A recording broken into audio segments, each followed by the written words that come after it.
उन्हें वे तेरी टीचर सोहनी है नहीं मार दी तेन नहीं चंगी हो हैं मार दी तेन क्यों है गल तो सुन दुआ दी टीचर भी दुआ मार दी है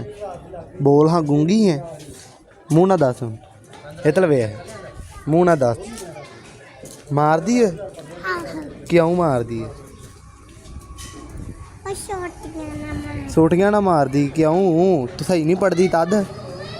अच्छा ये तो फिर सही पढ़िया करना तू सही पढ़नी है तो मैम तेन कुटदी है क्यों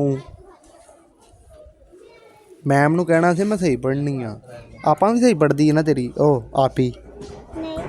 नहीं सही हो पढ़ती वो सही पढ़ती तो उन्होंने नहीं ना कुट पैंदी ते तू सही पढ़िया कर तेन भी नहीं पे करेगी कुट जे सही भी पढ़ो फिर भी कुटते हैं हैं ठीक है भाई फिर तेरे स्कूल की कंप्लेन करिए कर दिए स्कूल बंद करा दिए नहीं मार खानी है फिर भी पढ़ना है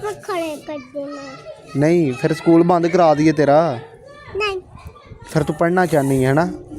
ठीक हो